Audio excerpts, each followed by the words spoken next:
안녕하십니까. 저는 분당 서울대학교 병원 산부인과에 근무 중인 김현지입니다. 저는 오늘 여러분께 임신 중 언제 병원에 와야 할까요? 라는 주제로 강의를 드리도록 하겠습니다.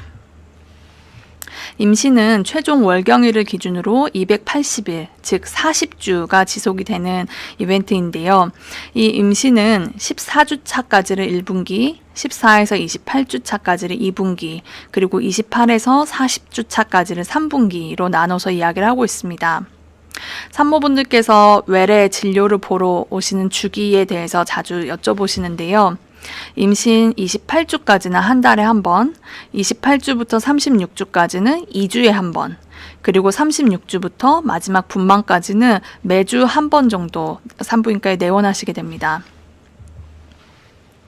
이제 그러면 초기와 중기에 나눠서 언제 병원에 오게 될지, 그리고 언제 병원에 와야 할지 이러한 증상들에 대해서 알아보도록 하겠습니다. 초기에 출혈이 있다, 피가 비친다, 또는 아랫배가 불편하다라는 증상으로 외래에 오시기도 하고 응급실에 내원하시기도 하시는데요. 아래 사진을 보시면 6, 7주경의 아기집의 모습입니다. 그래서 아기한테 영양분을 공급하는 난황과 그 위에 아기의 모습이 마치 다이아몬드 반지처럼 보이죠. 9주에서 10주에 보면은 이제 사람의 모양을 좀 갖춰가고 있습니다. 이때가 이제 유명한 이 젤리곤 모양을 보일 때가 되는데요. 사실 이 초음파로 보는 이러한 소견 외에도 사실은 이 초기 임신에서 아기는 엄마 자궁을 파고 들어가면서 아기 집을 짓는 공사를 진행 중입니다. 따라서 엄마의 자궁벽을 이렇게 뚫고 들어가야 하기 때문에 그 과정에서 어쩔 수 없이 약간의 출혈과 약간의 배의 불편감은 있을 수밖에 없는데, 그때의 출혈은 저희가 착상혈이라고 이야기를 하고 정상적으로 나타날 수 있는 소견입니다. 하지만 출혈의 양이 점점 더 많거나 출혈과 함께 더 심해지는 복통, 아랫배 통증을 동반을 한다면 초기 유산을 의심을 할 수 있기 때문에 병원에 내원하셔야 하는 증상에 해당이 됩니다. 또 초기에 이제 병원에 내원하시는 증상 중에 하나가 초기 입덧 증상인데요. 입덧의 원인은 정확히 알 수 없지만 임신 중에 증가하는 호르몬 때문이라고 알고 있습니다. 산모분들께서 이미 생강이나 오렌지, 레몬, 그리고 각종 사탕 이런 것들을 다 섭취를 하고 조절을 하고 계시고, 또 이 입덧에 도움이 된다는 이 혈자리를 짚어주는 밴드도 착용을 많이 하시는 걸로 알고 있습니다. 입덧은 임신 11주에서 12주 정도까지 되면 대개 사라지고 좋아지는데요. 개인차가 상당히 커서 너무 탈수가 심한 경우에는 수액 치료가 필요합니다. 그래서 입원을 시켜드리는 기준이 있는데, 만약 입덧으로 인해서 너무 체중이 많이 빠지거나 탈수가 너무 심해서 소변을 거의 보지 않거나, 또는 너무 기운이 딸리고 사람들이 주변에서 너 괜찮냐고 물어볼 정도로 너무 컨디션이 안 좋아 보이는 경우에는 저희가 입원을 시켜드리고 있습니다.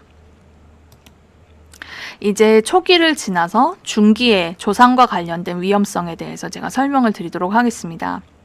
임신 20주부터 37주 사이에 분만을 하는 것을 이른분만, 즉 조산이라 그러고, 이때 태어난 아이들을 저희가 이른둥이라고 부르고 있습니다. 중기 조상과 관련해서 위험한 증상들은 먼저 복통이 있을 수 있는데, 골반이나 아랫배에 묵직한 느낌을 갖게 하는 이런 압박 증상이 있거나, 아니면 10분 이내의 간격으로 따박따박 배가 뭉쳤다 풀리는 배뭉침이 있거나, 또는 어떤 분은 아랫배나 아니면 뒤쪽 허리가 아픈 생리통 같은 통증을 호소하시기도 하는데요. 이런 증상들이 있는 경우에 저희가 조기진통이나 태반 조기박리를 의심할 수가 있습니다. 두 번째는 출혈입니다. 출혈은 두 가지 종류가 있을 수 있는데요. 흔히 이슬이라고 이야기를 하는 이 점액성 분비물이 나오는 경우입니다. 이슬을 떠올리시면 이렇게 나뭇잎에 맺힌 투명한 물방울을 떠올리게 되는데, 산모들이 이야기하는 이슬은 이렇게 끈적끈적한 콧물 같은 점액성 분비물에 피가 섞이면 저희가 이슬이라고 말을 하고 있습니다. 이 이슬이 특히 복통과 동반이 된다면 조기진통을 강력하게 의심을 할 수가 있고, 만약 이런 이슬과 같지 않고 정말 생리처럼 빨간 피가 줄줄 나오는 경우에는 태반 조기박리나 전치 태반이 있지는 않은지 저희가 의심을 해봐야 합니다. 세 번째는 양수가 터지지 않았는지 저희가 확인을 해야 되는 경우가 있습니다. 태아를 둘러싸고 있는 막은 두 장이 있는데 이때 바깥막이 살짝 터지게 되면은 이제 분비물이 살짝 흐르게 되고 이 두 장 다 찢어지게 되면은 이제 콸콸콸 양수가 새게 됩니다. 그런 경우에는 저희가 지금 새고 있는 게 양수인지를 확인을 해서 조기 양막 파수를 진단할 수가 있고, 양수는 아닌데 분비물이 많이 증가하고 아랫배에 묵직한 증상을 호소하는 경우에 저희가 조산의 원인 중에 상대적으로 드물긴 하지만 자궁경부무력증이 동반이 되는 경우가 있습니다. 따라서 앞서 말씀드린 복통, 질출혈, 그리고 분비물의 증가가 같이 있는 경우에는 꼭 바로 내원을 하셔야 하는데, 그 이유는 앞에 말씀드렸던 여러 가지 진단을 의심을 해서 입원 치료가 필요하기 때문입니다. 다음은 이제 혈압 관련한 증상들입니다. 최근에는 임신성 고혈압이나 그리고 임신 중독증이 더 증가를 하고 있는 추세인데요. 이미 외래에서 혈압이 높다라는 걸 알고 집에서 혈압 모니터링을 하고 있는 산모분들도 꽤 많이 계십니다. 그런 분들은 평상시에는 혈압이 잘 조절이 되다가 갑자기 160에 110 이상으로 혈압이 조절이 되지 않는 경우랄지, 또 이전에 혈압이 있다는 사실을 모르고 있었던 분들은 갑작스럽게 얼굴이 붓거나 또는 시야 이상, 상복부 통증 또는 깨질 듯한 심한 두통이 있는 경우에도 입원 치료가 필요하기 때문에 즉시 내원을 하셔야 합니다. 다음은 혈압과 관련된 증상들입니다. 최근에는 임신성 고혈압이나 임신 중독증이 점차 증가하고 있는 추세인데요. 이미 본인이 고혈압이 있다는 걸 알고 있는 산모들은 집에서 혈압계를 이용해서 모니터링을 하고 있습니다. 이때 평상시에는 잘 조절이 되던 혈압이 160에 110 이상이 체크되는 경우에는 즉시 병원에 내원하셔야 됩니다. 이전에 혈압이 있는 걸 아셨든 모르셨든 간에 아래와 같은 4가지 증상이 있는 경우에도 즉시 병원에 내원하셔야 하는데요. 첫 번째가 갑작스런 부종입니다. 임신 중반이나 후반기에는 엄마의 몸무게는 일주일당 400g에서 500g이 증가하는 게 정상적인데 불과 며칠 만에 몇 킬로가 증가를 한다든지, 얼굴이 땡땡 붓는다든지, 전신이 너무 붓는다든지, 발이 너무 부어서 어제까지 맞던 신발이 안 들어간다든지 하는 급작스럽고 심한 부종이 있는 경우에는 즉시 병원에 오셔야 합니다. 두 번째는 시야 이상인데요. 혈압이 높아지면서 여러 가지 다양한 증상을 호소를 하십니다. 어떤 분은 초점을 잘 맞춰지지 않는다. 어떤 분은 흐리다, 뿌옇다. 어떤 분은 눈앞에 이렇게 선크림을 칠해놓은 것 같다. 어떤 분은 2개로 보인다, 단층처럼 쪼개져 보인다 등등 산모분들마다 굉장히 호소하는 증상이 다양하신데, 어떤 이상이든지 간에 눈앞이 이상한 증상이 있으면 즉시 내원하셔야 됩니다. 또 명치부터 오른쪽 윗배까지 뭔가 불편하고 통증이 지속이 되는 경우에도 마찬가지로 즉시 내원을 하셔야 합니다. 또 평상시에 이 편두통과는 다른 양상의 정말 머리가 깨질 듯이 심한 두통이 있는 경우에도 진통제를 드시고 참지 마시고 바로 내원을 하셔야 합니다. 그 이유는 임신 중독증을 강력하게 의심을 할 수 있기 때문이고, 그 경우에는 치료 방법이 결국 분만을 해야 하기 때문에 빨리 병원에 내원하셔야 하는 증상에 해당이 됩니다. 그 외에 중요한 증상들을 말씀드린다면, 열이 나면서 춥고 떨리는 오한의 증상이 있는 경우, 최근에는 코비드-19에 감염이 된 건 아닌지, 그리고 산모분들의 경우에 신우신염이 워낙 흔하고 또 육모양막염과 같은 증상이 있는 건 아닌지 확인을 하기 위해서 내원을 하셔야 합니다. 산모라고 해서 다른 수술이 필요한 질환에 걸리지 말란 법이 없습니다. 그래서 맹장염이나 담낭염, 난소 꼬임 등 다른 수술이 필요한 질환이 있을 수 있기 때문에 심한 복통이 있는 경우에도 저희 측에 이제 연락을 주시고 즉시 내원을 하셔야 됩니다. 또 마지막으로 평상시와 다르게 태동이 현저하게 줄었거나 태동이 없는 경우에도 즉시 내원하셔서 아기 컨디션을 확인해 보셔야겠습니다. 저희는 외래에 다니신 산모분들께 각 거주하시는 지역에서부터 저희 병원까지의 거리, 걸리는 시간 등을 이제 알고 계시게 하는데요. 그 이유는 분만과 관련해서 본인이 언제쯤 이제 와야 할지를 가늠하게 해드리기 위해서입니다. 분만 진통의 시작을 다음과 같은 증상들이 있게 됩니다.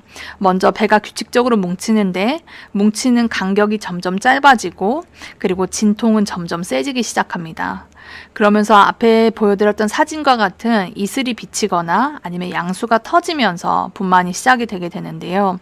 최근에는 워낙 이 진통을 체크할 수 있는 어플리케이션들이 잘 만들어지고 산모분들도 이걸 이용을 해서 잘 체크를 하시는 것 같습니다. 자연분만으로 입원을 하는 기준은 이제 초산모와 그리고 경산모로 나눌 수가 있는데요. 초산모들은 대개 3, 4분 간격의 진통이 있으면서 자궁 경부가 3cm 정도 열린 경우에 저희가 입원을 시켜드리고 있습니다. 경산모들은 워낙에 그 진통 진행 속도가 빠르기 때문에 규칙적인 진통만 있는 경우에도 저희가 입원을 시켜드리고 있습니다. 하지만 양수가 터졌을 때는 진통 유무와 상관없이 바로 입원을 해야 하는데 그 이유는 양수가 터지면서 아기보다 더 이 아기의 탯줄이 먼저 빠져나오는 경우가 있기 때문에 빨리 병원에 오셔야 됩니다. 간혹 이제 진통이 있거나 양수가 터지면 그때부터 샤워도 하시고 또 이제 입원을 하면 금식을 하고 밥을 못 먹을 테니까 힘내서 진통을 하기 위해서 이제 식사를 하시고 오시는 경우도 있는데 특히 이렇게 고기 반찬 드시고 오시는 경우들이 있습니다. 하지만 분만과 진통은 항상 응급 제왕절개가 언제든지 가능한 상황이 발생할 수 있기 때문에 이런 경우에는 마취의 위험성이 굉장히 높아서 진통이 있거나 양수가 터졌을 때는 꼭 식사하시지 마시고 바로 병원에 오셔야겠습니다. 다음은 이미 제왕절개 날짜를 잡아놨던 경우인데 그 경우에도 미리 이제 병원에 내원하셔야 하는 경우입니다. 제왕절개 날짜를 잡아놨는데 그보다 먼저 진통이 온 경우에 특히 이전에 자궁 수술을 한 경우, 즉 이전에 제왕절개 분만을 했거나 이전에 근종절제술을 해서 제왕절개를 이번에도 해야 하는 분들께서 만약에 예정된 날짜보다 일찍 진통이 온 경우에는 즉시 이제 내원을 하셔야 하는데 그 이유는 이전에 이렇게 자궁 수술을 한 이 상처 부위가 이제 터질 수 있는 가능성이 있기 때문에 빨리 입원을 하셔야겠습니다. 마찬가지로 제왕절개 날짜를 미리 잡아놨었는데 양수가 터졌을 때는 곧 진통이 시작이 될 수가 있기 때문에 진통이 지금은 당장 없더라도 빨리 입원을 하셔야 되겠습니다. 제가 맘카페에서 제가 아까 말씀드렸던 여러 가지 증상들을 혹시 문의를 하셨는지를 찾아봤는데요.